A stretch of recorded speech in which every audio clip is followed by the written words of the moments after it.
वीकडे सुबह 10 बजे का शो, लेकिन फिर भी थिएटर में भीड़। रीजन लियो, यानी कि थलपति विजय की आज रिलीज हुई मूवी लियो, जिसका डायरेक्टर लोकेश कनगराज के लोकेश सिनेमैटिक यूनिवर्स से बहुत लेना देना है, क्योंकि ये इसी एलसीयू की थर्ड मूवी है। इससे पहले कमल हासन की विक्रम और कार्तिक की कैथी आ चुकी है। तो लियो की स्टोरी क्या है और आगे जाके कैसे कनेक्ट होगी, उसी का रेवलेशन इसमें है। बाकी पिक्चर 3.25 घंटे की है और हिंदी के अलावा तमिल, तेलुगु, कन्नड़ और मलयालम जैसी लैंग्वेजेस में भी रिलीज हुई है और थोड़े टाइम के बाद नेटफ्लिक्स पर भी अवेलेबल होगी। तो सिंस ये एक एक्शन थ्रिलर मूवी है तो स्टोरी में ज्यादा रिवील नहीं कर सकती, वरना स्पॉइलर हो जाएगा ना। तो सस्पेंस को सस्पेंस रखते हुए मूवी एक कंफ्यूजन के ऊपर है, जिसमें एक बंदा है, उसकी एक नॉर्मल सी लाइफ है, बीवी है, बच्चे हैं, लेकिन एक इंसिडेंट की वजह से उसकी की पूरी लाइफ एक सवाल बन के रह जाती है। अब जिसकी हाँ में उसकी लाइफ को खतरा है और ना में उसकी फैमिली की लाइफ को खतरा है, तो कोई ना कोई तो अपनी जान से जाएगा। तो इसी सब को ये मूवी एक्सप्लोर करती है और इसकी स्टोरी इंस्पायर्ड है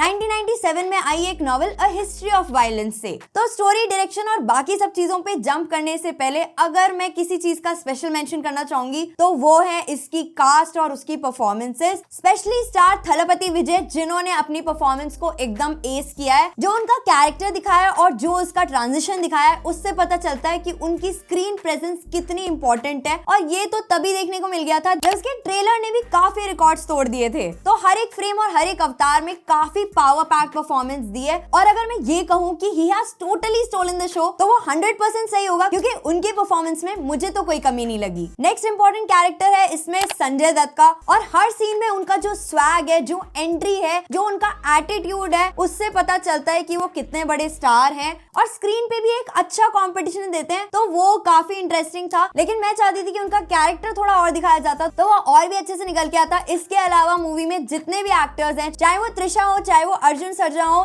सबकी परफॉर्मेंसेस बहुत अच्छी थी। इवन जो कैरेक्टर रेफरेंसेस थे और जो कैमियोज थे वो भी बहुत बढ़िया थे। पर इसके साथ साथ मेरे लिए जो चीज स्टैंड आउट करी वो था इसका कैमरा वर्क और इसकी सिनेमाटोग्राफी। इवन जो थलपति विजय का इंट्रो सीन है वो इतना डिटेल्ड और प्यारे तरीके से एग्जीक्यूटेड है कि एक फ्रेम पे हूटिंग हो रही थी, लोग लिटरली चिल्ला रहे थे। और साथ ही जो एक्शन सीन थे, स्पेशली हाइना अटैक वाला सीन और एक one take drone shot eagle के साथ, वो मेरे फेवरेट थे। इसके अलावा जहाँ पे चेस सीक्वेंस था वो भी बहुत अच्छे से शॉट था। वीएफएक्स और सीजीआई भी हिले हुए नहीं थे, सही लग रहे थे, जिसे देखने में लग रहा था कि एक मासी साउथ मूवी है। और इस पे जो सबसे सही चीज बैठ रही थी वो था मूवी का बैकग्राउंड म्यूजिक। एक बार फिर अनिरुद्ध ने कमाल ही कर दिया है। मतलब अगर आप आंखें बंद करके सिर्फ इसका बैकग्राउंड म्यूजिक भी सुनते रहोगे ना, तो वो भी उतना ही इंटरेस्टिंग था। बट एक चीज जो मुझे कम इंटरेस्टिंग लगी वो थी इसकी स्टोरी लाइन, जो कि थोड़ी और अच्छी हो सकती थी, क्योंकि ये एक एक्शन मूवी थी लेकिन इसमें एक्शन कम और फैमिली इक्वेशन थोड़ी ज्यादा थी। इवन मुझे पिक्चर का फर्स्ट हाफ थोड़ा सा स्लो, थोड़ा सा ड्रैगी लगा, लेकिन सेकेंड हाफ मुझे कंपैरेटिवली ज्यादा अच्छा लगा। और पिक्चर सस्पेंस तो बिल्ड करती है, लेकिन क्यों, क्या, कैसे होता है वो आंसर नहीं कर पाती। और एक और चीज जो मुझे थोड़ी सी कम लगी वो था इसका विलन पार्ट। अब ये तो हमें पता है कि पिक्चर में हीरो है तो विलन तो होगा ही, लेकिन उस विलन को कितना और कैसे दिखाना चाहिए उसमें थोड़ी सी कमी लगी। थोड़े से स्वैग वाले मोमेंट्स कम थे,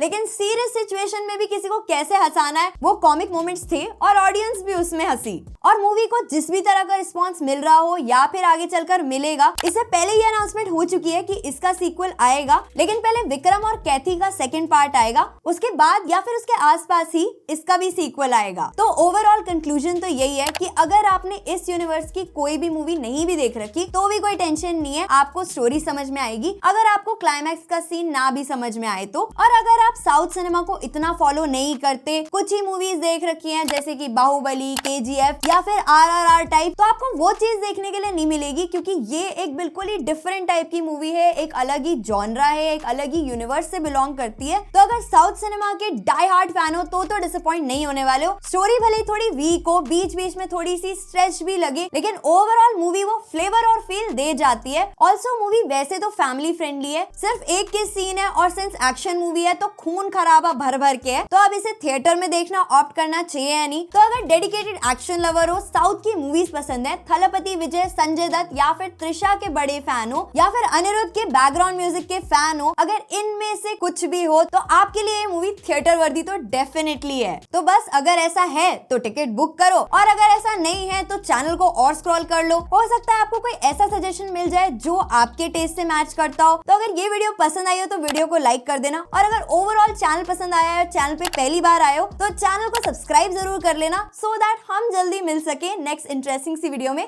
तब तक के लिए goodbye. Granted, and you know I'm leaving. I'ma take what's mine with the webs I'm weaving. I could take this crowd from seeing to believing.